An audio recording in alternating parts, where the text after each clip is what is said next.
A definição do locus de controle mostra por que o socialismo deprime as pessoas.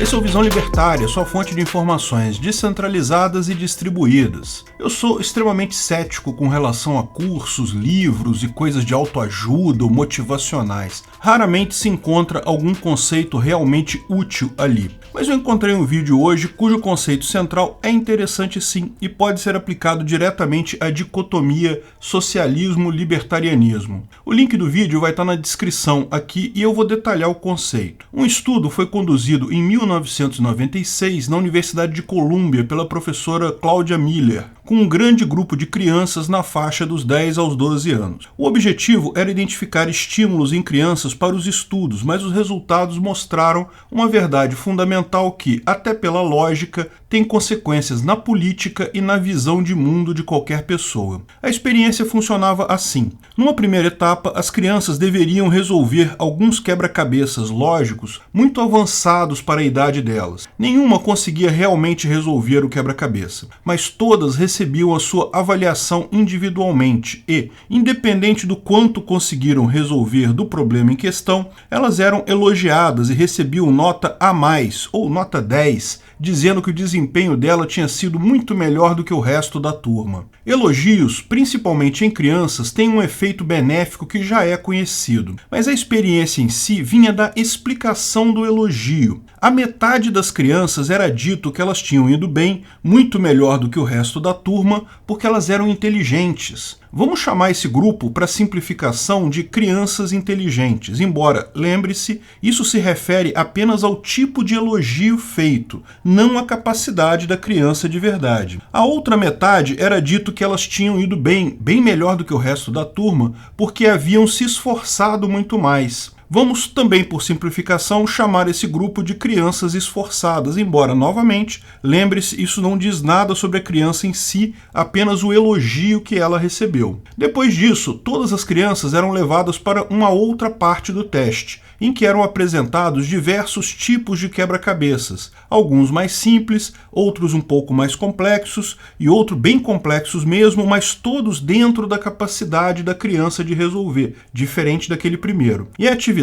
é que as crianças deveriam tentar resolver esses novos quebra-cabeças. Podiam escolher qualquer um para resolver, podiam resolver quantos quisessem, por quanto tempo quisessem. A ideia era ver o quão motivadas estavam as crianças a resolver quebra-cabeças após o estímulo de dizerem ter ido bem no primeiro quebra-cabeça. E foi aqui que o resultado se mostrou nítido. As crianças inteligentes acabaram escolhendo, em sua maioria, os quebra-cabeças mais simples e não se esforçaram tanto assim. Resolveram poucos quebra-cabeças, sempre os mais fáceis. Logo se entediaram e pararam a atividade. Por outro lado, as crianças esforçadas escolheram, na média, mais quebra-cabeças difíceis, se dedicaram muito mais, conseguiram completar um número maior de quebra-cabeças na média. Ficaram motivadas por muito mais tempo. Além disso, uma outra diferença surpreendente se apresentou. As crianças inteligentes, ao final de tudo, disseram que não gostaram da atividade, acharam entediante o teste. Por outro lado, as crianças esforçadas acharam a experiência extremamente gratificante, adoraram os quebra-cabeças. Mas lembre-se, a classificação crianças inteligentes ou crianças esforçadas não tinha nada a ver com a inteligência ou com o esforço real das crianças, apenas com o tipo de elogio que ela recebeu na primeira parte do experimento. Agora, por que a diferença foi tão grande na segunda parte? O mero tipo de elogio faz diferença? Bem, isso implica no tipo de motivação que você tem para resolver um problema. Crianças são muito suscetíveis à motivação externa. Então, o que mudou no caso das crianças foi a abordagem delas ao problema. Algumas acreditavam que eram inteligentes, outras que eram esforçadas. Qual a diferença? Bem, o esforço, você sempre pode se esforçar mais ainda. É você que controla o quanto você quer se esforçar em algo. Só depende da sua vontade. Você controla o esforço que você coloca em qualquer atividade. Inteligência, por outro lado, é algo inato. Você nasce com ela. Não tem nada que você possa fazer sobre isso. Você pode dar sorte de nascer inteligente, mas não é algo que você controle. O estudo mostra um conceito motivacional operacional importante chamado de locus de controle ou local de controle. Toda vez que você se depara com um problema, de uma forma ou de outra, você estabelece uma das duas situações. Ou esse locus de controle está dentro de você, ou seja, você é o principal fator para resolver este problema, ou você coloca esse locus de controle em alguma outra coisa fora de você. E nesse caso, você é incapaz de resolver o problema sem a ajuda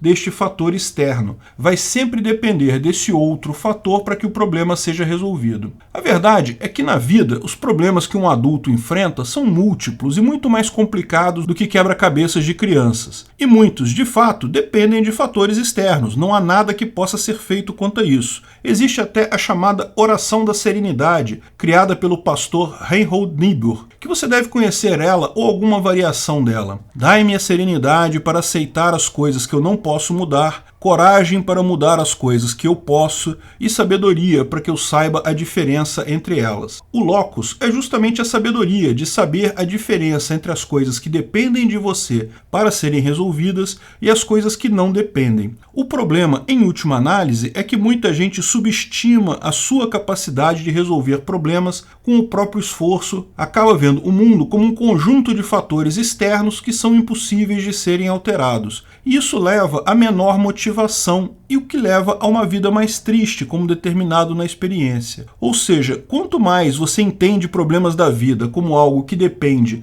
antes de mais nada, de ações suas, maior é a sua capacidade de superá-los e mais alegria você vai ter com isso. Ninguém está dizendo que todos os problemas da vida são fáceis de resolver, nem que não existem problemas que dependem em algum grau de fatores externos. Também ninguém está dizendo que basta o esforço para resolver problemas. Meritocracia não existe. Eu falei isso no vídeo Meritocracia Existe, lá no canal Ancapsu Classic. Mas o locus de controle, o ponto central tem que estar com você. Algo que você possa fazer. A partir daí, você tem que pensar em como resolver esse problema da melhor forma possível, tentar várias abordagens, investir no que dá certo. Como você melhora isso em você mesmo? Se dê problemas simples, mas não triviais para resolver, e se parabenize por resolvê-los devido a seu esforço. Comece arrumando seu quarto, melhorando sua dieta, pense em como pode ser mais produtivo em suas tarefas de estudo. Enfim, busque melhorar de forma incremental, pequenos passos, pequenos desafios, e não se esqueça de se autoelogiar em voz alta quando conseguir cumprir uma tarefa, resolver um problema. Bem, essa é a parte da autoajuda. Eu acho pertinente nesse caso de fato. Mas e a política? É possível perceber como a ideologia socialista e todas as suas manifestações, desde o comunismo marxista até a ideologia de gênero e a teoria crítica racial, colocam um foco extremado no locus de controle externo. Tudo é culpa do sistema, do governo, do capitalista malvadão. Se você nasceu branco, você é um opressor, não importa o que você faça. Se você nasceu negro, você é um oprimido, não importa o que você faça. Racismo é descrito como estrutural, insolúvel. O locus de controle está fora do indivíduo. Quem é que pode resolver o problema? Ora, claro, o seu político socialista. Vote nele, dê mais dinheiro para ele resolver esse problema que ele te diz que não tem solução. Até a relação do aquecimento global, a colocação contrária a técnicas de geoengenharia, por exemplo, mostra claramente que o recado é que a única solução aceitável é votar no político socialista e dar mais dinheiro para ele e abrir mão de mais liberdades para ele. Se você não sabe o que é geoengenharia, eu expliquei em um outro vídeo aqui no canal o que é geoengenharia e por que os ambientalistas são contra. O link está na descrição. O socialismo tende a colocar ênfase, o locus de controle, na política, como se a única forma de resolver os problemas fosse eleger políticos capazes de resolver o problema. Como se você, com o seu esforço próprio, fosse incapaz de resolver qualquer coisa. Você nasceu assim, não adianta tentar mudar isso, e como o experimento mostra, isso leva não apenas a menor motivação para resolver problemas, como leva a infelicidade com a vida de forma geral. Depressão é sinônimo de socialismo. Pesquisas feitas entre a Alemanha Ocidental e Oriental, antes da queda do Muro de Berlim, mostravam que os graus de felicidade eram muito maiores do lado capitalista. E nem tanto pelas riquezas capitalistas. Até os pobres capitalistas eram mais felizes do que os ricos socialistas do outro lado. Sim, havia ricos na Alemanha Oriental, tipicamente membros do partidão, mas eram infelizes. Mesmo para eles, eles o locus era externo. O único quesito que a Alemanha Oriental se destacava era a frequência de sexo. Se fazia muito mais sexo do lado socialista do que do lado capitalista. Sexo é algo ótimo, fato, mas é possível se perguntar se esse excesso de sexo não era exatamente devido à falta de qualquer outro estímulo da vida, estímulo moral, intelectual, religioso. Tudo o que restava para eles era o estímulo carnal. Isso também explica por que os jovens tendem mais ao socialismo. Como eu expliquei lá no início da experiência, pessoas mais jovens, crianças, são muito mais suscetíveis à manipulação do seu locus, colocar o locus externo ou interno. O libertarianismo, por outro lado, é a implementação básica do locus de controle individual. E, embora nem todos os problemas do mundo sejam fáceis, nem todos dependam exclusivamente de você, se você considerar que você é o principal fator para resolver todos os seus problemas, você terá muito mais motivação e acabará sendo muito mais feliz. Por que políticos insistem em levantar problemas e dizer que o locus de controle está fora? Ora, porque eles querem o seu voto. Querem que você pense que os seus problemas dependem do político. Voto não vai resolver problema algum, porque Estado não resolve problema algum. O voto pode ser útil para evitar governos ditatoriais, para evitar mais controle, mas resolver alguma coisa não resolve nada. Eu, como libertário, acho extremamente importante votar. Existe sim risco de ditaduras, de controle excessivo, mas não acho que isso vai resolver alguma coisa na minha vida. Meu esforço, sim, é o que faz diferença. Pensar em como resolver os problemas, buscar múltiplas abordagens, isso sim resulta em coisas positivas. Tome cuidado também com teorias da conspiração do tipo, estamos condenados, a NON vai dominar o mundo, ou, se o candidato X ganhar a eleição, estamos completamente ferrados. Tudo isso tira de você o locus de controle. Se a NON existir mesmo, eu vou lutar contra ela o máximo que puder. E eu tenho certeza que a gente tem chance sim. O mundo todo tem muito mais informação hoje em dia. Se o candidato X ganhar a eleição, vai ser complicado, é verdade. Tenho certeza que o Brasil vai mergulhar numa crise. Mas vai depender de você o quanto de mal que ele vai conseguir fazer para você mesmo e para todo o resto da sociedade. Cuide do seu locus de controle.